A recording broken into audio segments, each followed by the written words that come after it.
պատմության ֆիզիկական արտահայտություններն են։ Շատ խոսվեց եկեղեցու հետ կապված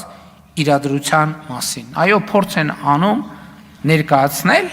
թե մենք պայքարում ենք եկեղեցու դեմ։ Իրականում մենք կանգնել ենք եկեղեցու սրբության սրբոցը նվիրապետությունը պաշտպանելու դիրքերում։ Մենք այսօր այլ բան չենք անում, քան եկեղեցու 356 թվականի աշտիշատի ժողովով հաստատված նվիրապետությունը պաշտպանելն է։ Աշտիշատի ժողովում սահմանվեց, որ եկեղեցու վերնախավը պետք է լինի կուսակրոն։ Ինչու՞։ Առաջինը դավանաբանական հիմնավորումներով, որովհետև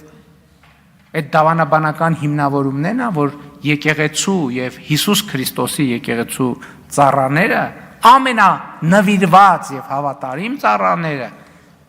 պետք է մոռանան անձնական կյանքի մասին, պետք է մոռանան ամուսնության մասին եւ պետք է ամուսնանան եկեղեցու հետ, պետք է անձնական կյանք ունենան եկեղեցու հետ, իրենց անձնական կյանքը պետք է պարփակված լինի Հիսուս Քրիստոսի ծառայության եւ ոչ որևէ այլ բանի մեջ։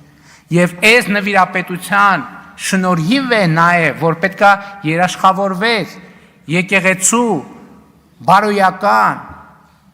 գաղափարախոսական եւ նյութական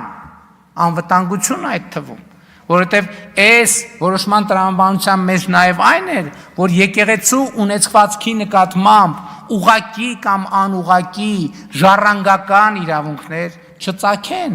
որովհետեւ ամենայն հայոց կաթողիկոսը հայ առաքելական եկեղեցու գույքի տերն է երկրի վրա։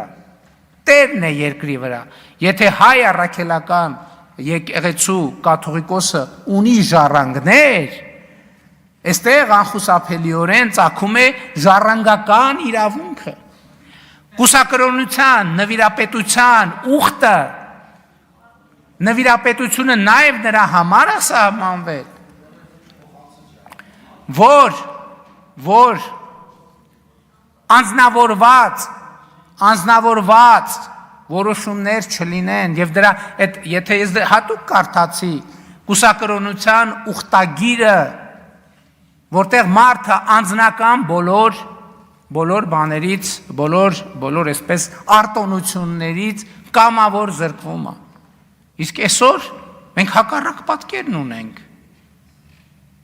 Մոմի գործի բանը 1000 ներողություն ես բառիս համար, մոմի գործի նայողը կաթողիկոսի աղբոր տղան է։ Կաթողիկոսի չէ, Կտրիչ Ներսիսյանի։ Ամենամեծ թեմի առաջնորդը Կտրիչ Ներսիսյանի եղբայրն է։ Այն մյուս թեմի առաջնորդը իրա քրոջ որդին է։ Եվ այլն եւ այսպես շարունակ։ Հայ առաքելական եկեղեցին բռնազավթված է մի կլանի կողմից։ Եվ մենք ոչ թե եկեղեցու դեմ ենք պայքարում, մենք պայքարում ենք եկեղեցու արժեքների եւ նվիրապետության համար։ Եվ ես էլի եմ ասում, ես դրան այսօր եւ այս նվիրապետության կառուցվածքն է, որ կուսակրոն քահանաները ղեկավարում են եւ հոգեվոր եւ բարոյական գերիշխող դիրք ունեն ամուսնացյալ քահանաների նկատմամբ։ Բայց այդ մարդիկ, որ չեն կարող մի ամիս առանց ինչպես կնոջ ապրել, իրանք ինչ իրավունքով են ղեկավարում ամուսնացյալ քահանաներին, ովքեր իրենց ուխտը չեն խախտել, ովքեր Աստծու առաջ եւ հանրության առաջ ազնիվ են եւ իրենց ծառայության մեջ առաքինի։ Ով է օրինակ Կտրիչ Ներսիսյանին իրավունք տվել հրահանգ տալ ամուսնացյալ քահանային։ Ոնց կարա կուսակրոնության ուխտը խախտած եւ չեմ ուզում ամբյոնից էլ այդ բառը պաշարը օգտագործել, ասենք Սամվել Առաքելյան կոչվող ոմը մեկը ոնց կարա ամուսնացյալ եկեղեցա քահանաներին Խաչատրյան ներողություն Սամվել Խաչատրյան ամուսնացյալ քահանաներին հրաման տա եւ նրանց նկատմամբ գերակա դիրք զբաղեցնի ոնց կարա դա անարգանք է բոլոր ամուսնացյալ քահանաների նկատմամբ որտեւ ինչ ասես որտեղ ասես անում են մի հատ էլ գալիս են այդ բանի դիրքերից որպես մարդիկ ովքեր ամուսնացած են եկեղեցու հետ գալիս են բարոյական եւ ոչ միայն իրավական բան են կիրառում իշխանություն են կիրառում այդ փաստի բերումով հասկանում եք այդ փաստի բերումով մի հատ էլ ոնց կա կաթողիկ ասում են կաթողիկոսի անձնական կյանքը հասկանում եք կաթողիկոսի անձնական կյանքը մարդիկ ով որ խոսում են այս իրավիճակի պաշտպանության մասին նրանք քար առ քար քանդում են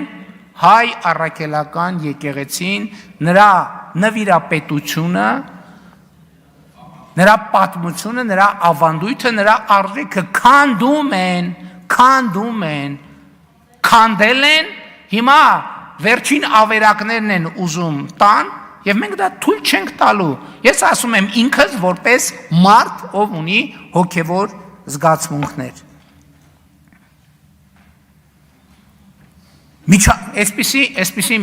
արտահայտություն միջամտություն եկեղեցու ներքին գործերին հասկանում եք սա ամեն ինչի մասին ասում է հայ առաքելական եկեղեցու հետևորդները միջամտնում են եկեղեցու ներքին գործերին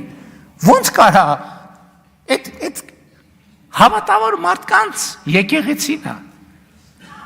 երբ որ իրանք դա պատկերացնում են որպես մի կլանի սեփականություն այդ ժամանակ ոնց բանի մոմի գործը կտրիճի աղբորն է այն բանի գործը ասենք ընդհանրենք ով ձեռնադրվի չձեռնադրվի